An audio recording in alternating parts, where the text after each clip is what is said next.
Hello दोस्तों, कैसे हैं आप सब। आशा करते हैं सब दोस्तों बढ़िया होंगे। देखिएगा दोस्तों, हमने प्रश्नावली 2B का पहला के सारे पार्ट हमने कर लिए थे। क्वेश्चन नंबर फर्स्ट के सभी पार्ट हमने कंप्लीट कर लिए थे। क्वेश्चन नंबर दूसरा हमारा बचा हुआ था, जिसमें 3 पार्ट हैं दोस्तों। इसमें हमें क्या करना है दोस्तों, निम्न बहुपदों के शून्यक ज्ञात कीजिए और शून्यकों तथा गुणांकों के बीच के संबंध की सत्यता की जांच कीजिए। सेम क्वेश्चन है दोस्तों, सेम क्वेश्चन हमारा यही है। पैटर्न जो भी मेथड रहेगा सब सेम वही रहेगा। हम क्वेश्चन नंबर इसके फर्स्ट पार्ट पर दोस्तों आते हैं।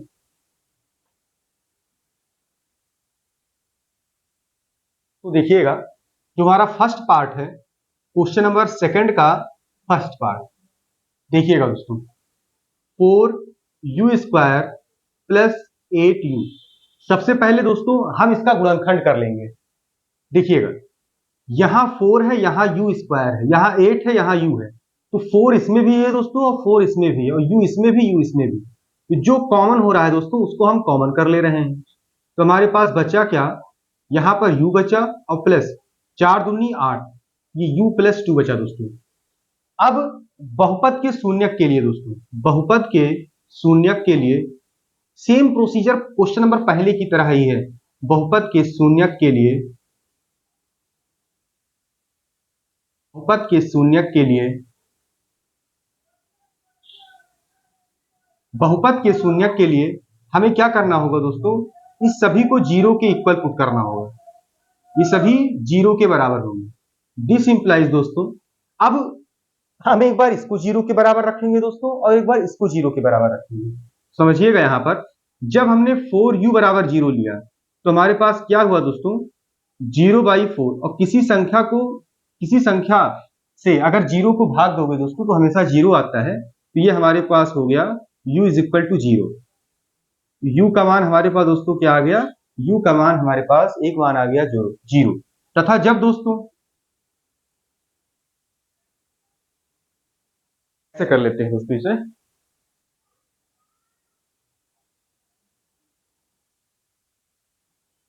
4u बराबर जीरो, तथा जब हम इसको जीरो लेंगे दोस्तों, u प्लस 2 बराबर जीरो, तो दिस इंप्लाइज u बराबर -2। हमारे पास दोस्तों u के दो मान आ गए, एक जीरो और एक -2। दोस्तों यहां पर u की सबसे बड़ी घात 2 है। ये जो हमारा बहुपद था इसमें चर पद u था दोस्तों। इसमें चर क्या था, इसमें चर u था। ये चर u में बहुपद था। अब देखिएगा, u की जितनी अधिकतम घात होगी उतने ही शून्यक होंगे। अधिकतम घात u की 2 है तो 2 शून्यक हो गए दोस्तों। तो अतः बहुपद का शून्यक हमें निकालना था दोस्तों। अतः बहुपद का शून्यक हमारे पास क्या आ गया, अतः बहुपद का शून्यक,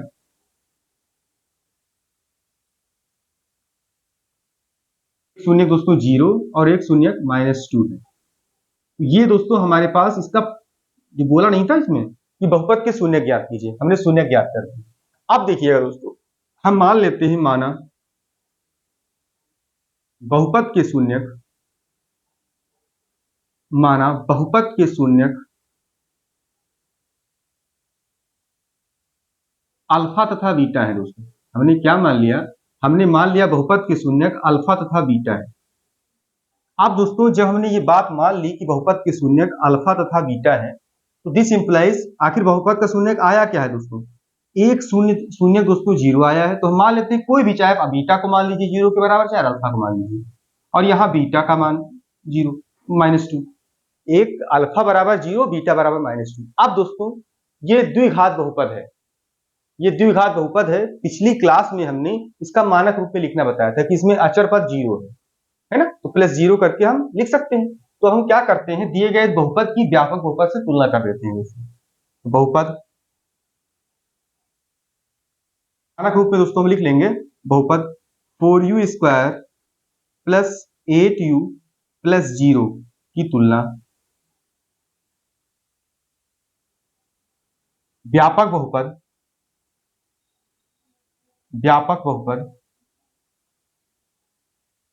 व्यापक बहुपद हमारे पास दोस्तों क्या है, द्विघात का व्यापक बहुपद हमने आप सभी को लिखवा रखा है, ax² plus bx plus c बराबर 0 से करने पर।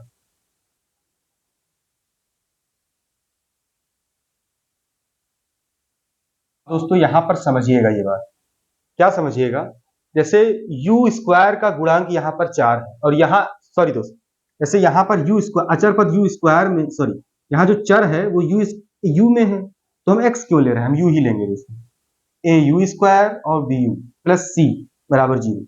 अब दोस्तों यहाँ यू स्क्वायर का गुणांक है 4, यहाँ यू स्क्वायर का गुणांक है ए का मान, दिस इंप्लाइज क्या हो जाएगा दोस्तों, ए बराबर 4 हो जाएगा।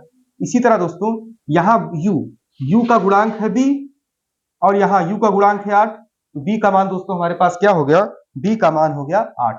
अब इसी तरह दोस्तों यहाँ पर है c और यहाँ पर c की जगह क्या है 0, बहुपद ले रहे हैं दोस्तों, है ना, यहाँ c की जगह क्या है 0, तो हम क्या करते हैं c बराबर 0, ये हमारे पास दोस्तों उसके गुणांकों का मान आ गया। अब हमें शून्यकों तथा गुणांकों के बीच संबंध की सत्यता की जांच करनी है। दोस्तों हमने आप सभी को बता रखा है कि अगर कोई द्विघात बहुपद है तो उसके शून्यकों का योगफल क्या होता है और शून्यकों का गुणनफल क्या होता है दोस्तों। तो यहाँ आप समझिएगा, इसमें हम लगा दे रहे हैं, देखिएगा आप, जैसे देखो आप सभी हम लोग जानते हैं शून्यकों का योगफल, शून्यकों का योगफल दोस्तों, शून्यकों का योगफल होता क्या है, माइनस यू का गुणांक, चूंकि यहाँ एक्स की जगह यू है तो यू माइनस यू का गुणांक माइनस यू का गुणांक बटे यू स्क्वायर का गुणांक, समझिएगा दोस्तों, यू स्क्वायर का गुणांक। अब शून्यक हमने माना क्या है, शून्यक माना है alpha plus B, alpha beta, तो alpha plus beta minus U, U का गुणांक दोस्तों, यू का गुणांक दोस्तों है क्या, यू का गुणांक देखिएगा बी है, यहाँ पर इसको हम ऐसे भी लिख सकते हैं बी अपान ए, है ना दोस्तों, माइनस बी अपान ए। अब अल्फा का मान हमारे पास क्या है दोस्तों, अल्फा का मान है 0, अल्फा का मान है 0 प्लस बीटा का मान दोस्तों क्या है, बीटा का मान है -2 माइनस बी का मान दोस्तों क्या है, बी का मान है 8, तो हम यहाँ 8 रख दे रहे हैं दोस्तों, और ए का मान क्या है, ए का मान है 4, यहाँ 4 रख दे दोस्तों। अब 4 एकम 4, 4 दूनी 8 दोस्तों, जीरो में जब हम इसको सॉल्व करेंगे तो -2 और यहाँ पर दोस्तों -2। अब देखिए दोनों बराबर आ गए, इसका मतलब दोस्तों ये हमारा कंडीशन, पहला कंडीशन हमारा सत्य हुआ। अब दूसरा कंडीशन जो हम सभी को पता है कि शून्यकों का गुणनफल, हमने आप सभी को पढ़ा रखा है या बता रखा है कि शून्यकों का गुणनफल क्या होता है, शून्यकों का गुणनफल बराबर अचर पद बटे एक्स स्क्वायर का गुणांक, अचर पद बटे एक्स, एक्स की जगह दोस्तों यहाँ पे चर पद यू है, चर यू है, तो यू स्क्वायर का गुणांक।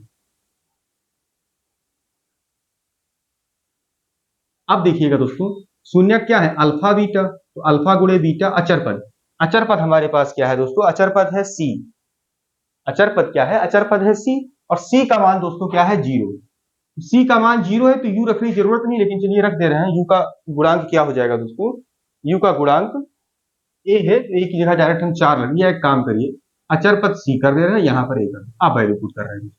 अल्फा, अल्फा का मान दोस्तों क्या है 0 और बीटा से गुणा हो रहा है, तो जब हम 0 को -2 से गुणा करेंगे तो 0 आएगा दोस्तों, इसमें कुछ सोचना ही नहीं।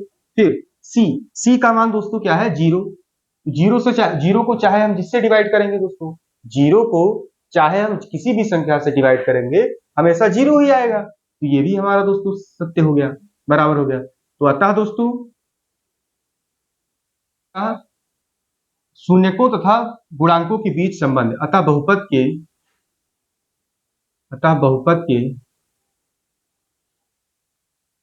शून्यकों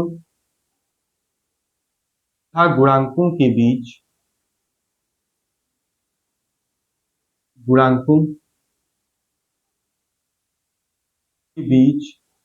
संबंध सत्य है दोस्तों। हमने संबंध की जांच की थी, संबंध क्या है दोस्तों, संबंध सत्य है। ये था दोस्तों हमारे पास दूसरे का फर्स्ट पार्ट,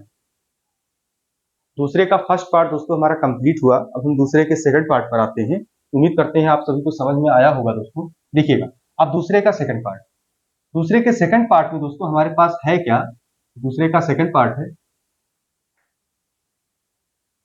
स्क्वायर माइनस 15 जो बहुपद हमारे पास है दोस्तों, टी स्क्वायर माइनस 15, इसका क्या मतलब है दोस्तों?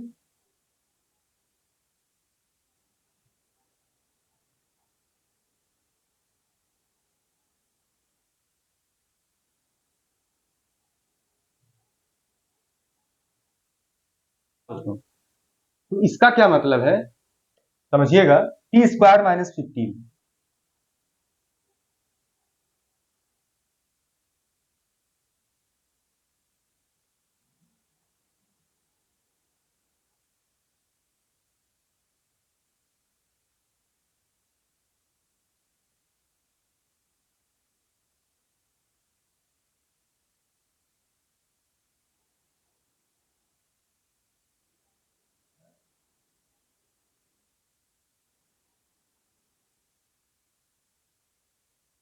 हमारे पास दोस्तों ये प्रश्न है। अब सेम पैटर्न बहुपद के शून्यक के लिए दोस्तों, बहुपद के शून्यक के लिए, बहुपद के शून्यक के लिए दोस्तों हम लोग क्या करेंगे, इसका मान जीरो के बराबर, इसका मान जो है हम जीरो के बराबर दोस्तों पुट कर देंगे, इज इक्वल टू जीरो। अब दोस्तों यहां पर आप समझिएगा, यहां पर है टी स्क्वायर माइनस, हम इसको दोस्तों क्या लिख सकते हैं, अंडर रूट 15 का होल स्क्वायर दोस्तों, ये लिख ले दोस्तों, कोई दिक्कत है? फिर यहां पर हम सभी जानते हैं दोस्तों, ए स्क्वायर माइनस बी स्क्वायर जो हमारे पास होता है दोस्तों, ए स्क्वायर माइनस बी स्क्वायर जो हमारे पास होता है ए प्लस बी और ए माइनस बी, यहां पर दोस्तों ए स्क्वायर माइनस बी स्क्वायर, तो टी माइनस 15 ये हो गया दोस्तों, और फिर प्लस अंडर रूट 15। यहां दोस्तों देखिएगा, जैसे यहां पर ए की जगह है टी और बी की जगह क्या है अंडर रूट 15, ये हमने दोस्तों यहां से इसको कर लिया। एक काम करते हैं दोस्तों, एक मिनट इसको और साइड में कर लेते हैं, इक्वल टू जीरो, यहां पर लिख लीजिए कि ए स्क्वायर माइनस बी स्क्वायर बराबर ए प्लस बी और ए माइनस बी, ये था दोस्तों। अब देखिएगा, जब दोस्तों हम इसको जीरो के बराबर रखेंगे, है ना, तो जब minus under root 15 equal to zero, this implies T बराबर अंडर रूट 15 तथा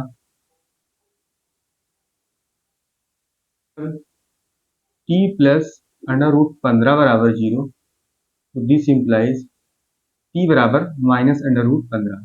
तो ये हमारे पास दोस्तों इसके दो शून्यक आ गए, एक अंडर रूट 15 और एक माइनस अंडर रूट 15। अब दोस्तों यहां समझिएगा, हमको शून्यक निकालना था तो हमने शून्यक निकाल लिया, अतः शून्यक क्या हो जाएंगे, अतः शून्यक अंडर रूट 15 तथा माइनस अंडर रूट 15 है, 15 है। ये हमारा दोस्तों इसका पहला आंसर हो गया।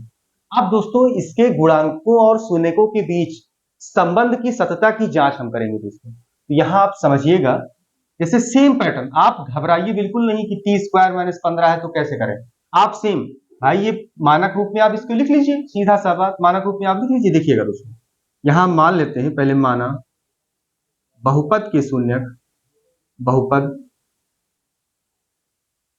स्क्वायर माइनस 15 के शून्यक अल्फा तथा बीटा है, अल्फा तथा दोस्तों क्या है, अल्फा तथा बीटा है। अब दोस्तों जब टी स्क्वायर माइनस 15 के शून्यक अल्फा तथा बीटा है, दिस इंप्लाइज अल्फा का मान क्या है दोस्तों, अल्फा का मान आया है अंडर रूट 15, अल्फा का मान क्या है दोस्तों अंडर रूट 15, और बीटा का मान क्या आया है माइनस अंडर रूट 15। अब समझिएगा दोस्तों, हाँ ये था दोस्तों हमारे पास अल्फा और बीटा का मान। अब हम क्या करते हैं, बहुपद, जो बहुपद हमें मिला हुआ है, बहुपद टी स्क्वायर दिया गया है, जो बहुपद टी स्क्वायर माइनस 15, दोस्तों इसको हम ऐसे भी तो लिख सकते हैं, टी स्क्वायर माइनस 15, तो हम क्या करते हैं, T square plus 0t minus 15 की तुलना, दोस्तों मानक रूप में हमने लिख लिया। भाई टी स्क्वायर के बाद टी पावर 1 आना चाहिए, तो टी पावर -15 की तुलना व्यापक द्विघात बहुपद। दोस्तों ये द्विघात ही तो है, व्यापक बहुपद, व्यापक बहुपद ए टी स्क्वायर। दोस्तों यहाँ चर टी है इसलिए टी ले लिया, A T square plus B T plus C से करने पर। तो जब हम इसकी तुलना इससे करेंगे तो हमें मिलेगा क्या, से करने पर ए, यहां पर टी स्क्वायर का गुणांक है ए, यहां पर टी स्क्वायर का गुणांक दोस्तों कुछ नहीं है तो हमेशा 1 है, वहां पर टी स्क्वायर गुणांक था ए, तो ए का मान क्या आ गया दोस्तों, this implies A is equal to 1, B, B का देखा जाए दोस्तों टी का गुणांक है बी और यहाँ टी का गुणांक है 0, सी, सी की जगह दोस्तों क्या है, सी की जगह है -15। ये दोस्तों ए बी और सी का मान आ गया। अब दोस्तों हम सभी को पता है कि हमने जो संबंध आप सभी को कराए हैं, हम उस पर बात कर ले रहे हैं दोस्तों। अब शर्त पे, कि शर्त क्या थी, बहुपद के शून्यक अगर हैं तो उनका योगफल क्या होता है, गुणनफल। दोस्तों चूंकि बहुपद, या यूं ऐसे कर लेते हैं, शून्यकों का योगफल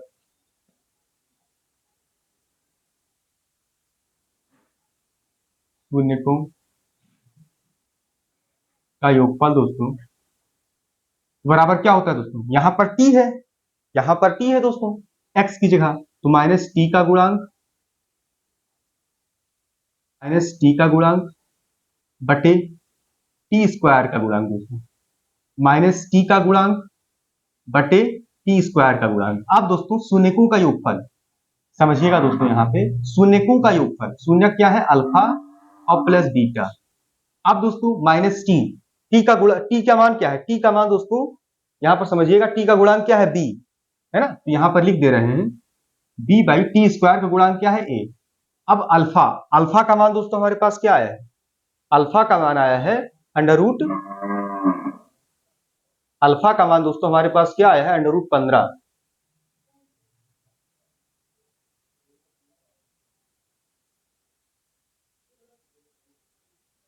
अल्फा का मान हमारे पास दोस्तों क्या आया हुआ है,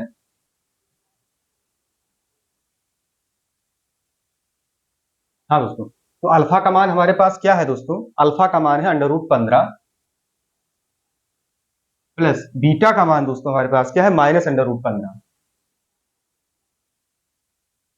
बराबर बी, बी का मान दोस्तों क्या है, बी का मान है 0, 0 है दोस्तों, फिर ए का मान लिखने की जरूरत भी नहीं, तो under root 15 minus under root 15 दोस्तों, इसका भी मान क्या हो जाएगा, अंडर रूट 15 और माइनस अंडर रूट 15, इसका भी मान दोस्तों 0, तो 0 बराबर 0, ये संबंध सत्य है दोस्तों। अब शून्यकों का गुणनफल हम सभी को पता है दोस्तों, क्या पता है, शून्यकों का गुणनफल, शून्यकों गुणनफल दोस्तों, शून्यकों का गुणनफल क्या होता है, अचर पद बटे एक्स स्क्वायर का गुणांक। शून्यकों का गुणनफल दोस्तों क्या होता है, अचर पद बटे एक्स स्क्वायर का गुणांक। अचर पद दोस्तों क्या है, सी, एक्स स्क्वायर का गुणांक क्या है 1, तो डायरेक्ट हम सी अपान ए लिख दे रहे हैं दोस्तों, सी अपान ए। अब हमारे पास शून्यक है का अल्फा और अल्फा बीटा बराबर सी, सी का मान दोस्तों क्या है, सी का मान है -15 और ए का मान दोस्तों क्या है, ए का मान है 1। फिर दोस्तों देखिएगा अल्फा, अल्फा का मान क्या है, अंडर रूट 15, अल्फा का मान है अंडर रूट 15 गुणे इस, इधर दोस्तों अल्फा का मान है minus under root 15, minus under root 15 और यहां दोस्तों अंडर -15। अब दोस्तों अंडर रूट 15 का अंडर रूट 15 से गुणा होगा तो अंडर अंडर रूट हट जाएगा दोस्तों, तो हमारे पास क्या आएगा, 15 आ जाएगा और ये माइनस आगे आ जाएगा दोस्तों, तो -15 बराबर -15। अब हमने देखा दोस्तों कि शून्यकों के योगफल, तब शून्यकों और गुणांकों के बीच संबंध सत्य है दोस्तों, यहां भी बराबर है, यहां भी बराबर है, दिस इंप्लाइज, या अतः कर लीजिए दोस्तों, अतः शून्यकों तथा गुणांकों के बीच, शून्यकों तथा गुणांकों के बीच, गुणांकों के बीच संबंध सत्य है दोस्तों, के बीच संबंध क्या है, सत्य है दोस्तों। दोस्तों ये था क्वेश्चन नंबर सेकंड का सेकंड पार्ट, क्वेश्चन नंबर दूसरे का सेकंड पार्ट। क्वेश्चन नंबर तीसरे का सेकंड पार्ट दोस्तों चौथे की तरह, वो फर्स्ट की तरह, फर्स्ट के और जितने अब तक कराए हैं सब उसी तरह है दोस्तों। तो एक बार हम आज फिर इसको होमवर्क के लिए देते हैं आप सभी को, इसको आप एक बार आज फिर होमवर्क में ट्राई करिएगा दोस्तों। नहीं लगेगा या लग भी गया तो भी हम कल दोस्तों आपको कंफर्मेशन के लिए बता देंगे कि इसको कैसे सॉल्व करते हैं। उसके बाद दोस्तों जो अगली क्लास हमारी आएगी क्वेश्चन नंबर 3 और क्वेश्चन नंबर 4, आगे हम अगली अपनी श्रृंखला जारी रखेंगे दोस्तों। ये था दोस्तों हमारा आज का क्लास। दोस्तों अगर आपको वीडियो अच्छी लगी हो तो वीडियो को लाइक करिए, चैनल को सब्सक्राइब करिए और ज्यादा से ज्यादा दोस्तों शेयर करिए। धन्यवाद।